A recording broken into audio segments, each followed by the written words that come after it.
Hi friends, ഞാനിന്ന് ഒരു crime ത്രില്ലറാണ്. ഇഷ്ടപ്പെട്ടാൽ ലൈക്ക് ആൻഡ് സബ്സ്ക്രൈബ് ചെയ്യാൻ മറക്കല്ലേ. ആ ഗ്രാമത്തിൻ്റെ പേര് കേൾക്കുമ്പോൾ പോലും ആളുകളുടെ ശബ്ദം പതുങ്ങും. പകൽ സമയത്ത് കണ്ടാൽ മറ്റെല്ലാ ഗ്രാമങ്ങളെപ്പോലെ തന്നെ പച്ച പിടിച്ച വയലുകൾ, തണലേകുന്ന മരങ്ങൾ, ചെറിയ വീടുകൾ, പള്ളികൾ, ക്ഷേത്രങ്ങൾ, കളിച്ച് ചിരിച്ച് നടക്കുന്ന കുട്ടികൾ. പക്ഷേ സൂര്യൻ പടിഞ്ഞാറത്തേക്ക് മറയാൻ തുടങ്ങുമ്പോൾ ആ ഗ്രാമത്തിൻ്റെ മുഖം മാറും. വൈകുന്നേരം 6 മണിക്ക് ശേഷം ഓരോ വീട്ടിലെ വാതിലുകൾ ഓരോന്നായി അടഞ്ഞു തുടങ്ങും. ജനങ്ങൾ മുറുക്കെ പൂട്ടും. പുറത്തുള്ള വിളക്കുകൾ പോലും പലരും തെളിയിക്കില്ല. രാത്രി 12 മണി കഴിഞ്ഞാൽ ആ ഗ്രാമത്തിൽ ഒരു നായ പോലും കുരയ്ക്കില്ലെന്ന് നാട്ടുകാർ പറയുമായിരുന്നു. കാറ്റുപോലും ശബ്ദമില്ലാതെ കടന്നു പോകും. ആ നിശബ്ദതയ്ക്കിടയിൽ ആരുടെയോ കാലൊച്ച ദൂരെയെങ്ങോ കേൾക്കും. ടക് ടക് ടക്. പക്ഷേ ആ വഴിയിലൂടെ ആരും നടക്കുന്നത് ആരും കണ്ടിട്ടില്ല. ചില രാത്രികളിൽ ആരോ പതുക്കെ വീടുകളുടെ വാതിലുകൾ മുട്ടുന്നതായി ആളുകൾ പറഞ്ഞു കേട്ടിട്ടുണ്ട്. 1 തവണ മാത്രം. ടക് ടക് ടക്. ആ വാതിൽ തുറന്നവർ പിറ്റേന്ന് സൂര്യോദയം കണ്ടിട്ടില്ലെന്ന് ആ ഗ്രാമത്തിലെ വയോധികർ പറയുമായിരുന്നു. ഇന്നും അവർ വിറച്ചുകൊണ്ട് തന്നെ അത് പറയും. അതുകൊണ്ടാണ് രാത്രിയായാൽ ആ ഗ്രാമവാസികളെല്ലാം വീടുകളിൽ കയറുന്നത്. അർദ്ധരാത്രിക്ക് ശേഷം ആരെങ്കിലും വാതിൽ മുട്ടിയാൽ മനുഷ്യനാണെന്ന് കരുതി ഒരിക്കലും തുറക്കരുത്. കാരണം പുറത്ത് നിൽക്കുന്നത് ആരാണെന്ന് ഇതുവരെ ആർക്കും അറിയില്ല. ആർക്കും അറിയാത്ത ഒരു വിജന രഹസ്യമാണത്. പക്ഷേ എല്ലാ മാസവും ആദ്യ രാത്രിയിൽ ആ ഗ്രാമത്തിൽ ഒരാൾ വീതം ദുരൂഹമായി മരിക്കും.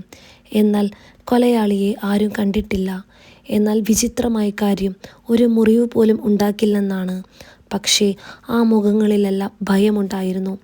മരണഭയമാണോ പേടിയാണോ എന്ന് ആർക്കും കണ്ടെത്താൻ ഇതുവരെയും കഴിഞ്ഞിട്ടില്ല. പോലീസ് പലതവണ അന്വേഷണം നടത്തി.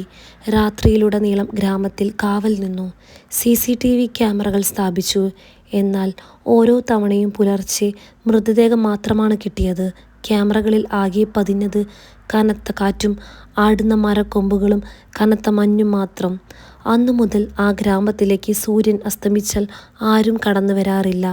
അങ്ങനെ ഗ്രാമവാസികൾ ഗ്രാമം വിട്ടു പോയി തുടങ്ങി. അങ്ങനെ ആ ദിവസം വീണ്ടും എത്താറായി. അന്ന് നിലാവുള്ള ദിവസമായിരുന്നു. പട്ടികൾ ഓളിയിടാൻ തുടങ്ങി. പിന്നീടുള്ള നിശബ്ദത മറയ്ക്കാൻ വേണ്ടി കരിയിലകളുടെ കൂട്ടം ആറാടാൻ തുടങ്ങി. തെക്കോട്ട് വീഴുന്ന കാശ് പടിഞ്ഞാറോട്ട് ചലിക്കാൻ തുടങ്ങി. ആരോ ഇരുട്ടിൽ പതുങ്ങിയിരിക്കുന്ന പോലെ തോന്നുമായിരുന്നു. അപ്പോഴാണ് ആ രാത്രി ഒന്നുമറിയാതെ ആ പാവം പയ്യൻ ആ വഴി പോയത്. കാട് കടന്ന് അടുത്ത നഗരത്തിൽ എത്തുക എന്നതായിരുന്നു അവൻ്റെ ലക്ഷ്യം. പെട്ടെന്ന് ഓരോ കാൽച്ചുവടുകൾ പതുക്കെ അവൻ്റെ അടുത്തെത്തി. ഓരോ ചുവടെത്തുമ്പോഴും അവൻ്റെ ശ്വാസം വേഗത്തിലായി. അടുത്ത് മരക്കൊമ്പിലിരിക്കുന്ന കിളികൾക്ക് പോലും കേൾക്കാമായിരുന്നു അവൻ്റെ ശ്വാസത്തിൻ്റെ സ്വരം. ടോർച്ചിൻ്റെ വെളിച്ചം വിറയ്ക്കുന്ന കൈകളോടെ അവൻ പിന്നിലേക്ക് തിരിച്ചു. ആരുമില്ല. അവന് ആശ്വാസമായി.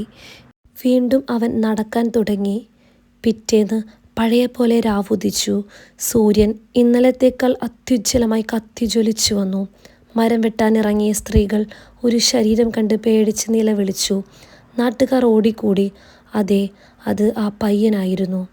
ഈ പയ്യൻ. നാട്ടുകാർ പരസ്പരം പിറുപിറുക്കാൻ തുടങ്ങി. ആരാണിവൻ? ആരാണീ പയ്യൻ? പുതിയ ആളാണല്ലോ. വഴിതെറ്റി വന്നതാവുമോ? അപ്പോഴേക്കും പോലീസും ആംബുലൻസും ഒരുമിച്ച് കുതിച്ചു വന്നു. അവൻ്റെ മൃതദേഹം കൊണ്ടുപോയി. ഗ്രാമവാസികൾ ആ പയ്യൻ്റെ ദുരന്തത്തെക്കുറിച്ച് വിലപിച്ചു. വീണ്ടും എല്ലാം പഴയപടിയായി. കുട്ടികൾ കളിക്കാനും ആളുകൾ ജോലിയിൽ ഏർപ്പെടാനും തുടങ്ങി. സന്തോഷത്തിൻ്റെ ദിനങ്ങളായിരുന്നു പിന്നീട്. പിന്നെയും അടുത്ത മാസമായി. ആളുകൾ പേടിച്ചു തുടങ്ങി. ജൂലൈ 31-ാം തീയതി അടുത്തു. ആളുകൾക്ക് ഭയം തുടങ്ങി. അപ്പോഴാണ് ആ ദിവസം തന്നെ ആ നാട്ടിലേക്ക് പുതിയ ആളുകൾ വന്ന് ചേക്കേറിയത്. അച്ഛൻ, അമ്മ, ഒരു മകൾ. മകൾക്ക് പ്രായം 10 വയസ്സായിരുന്നു. ഒന്നും അറിയാതെയാണ് ആ പാവങ്ങൾ അവിടെ എത്തിയിരിക്കുന്നത്.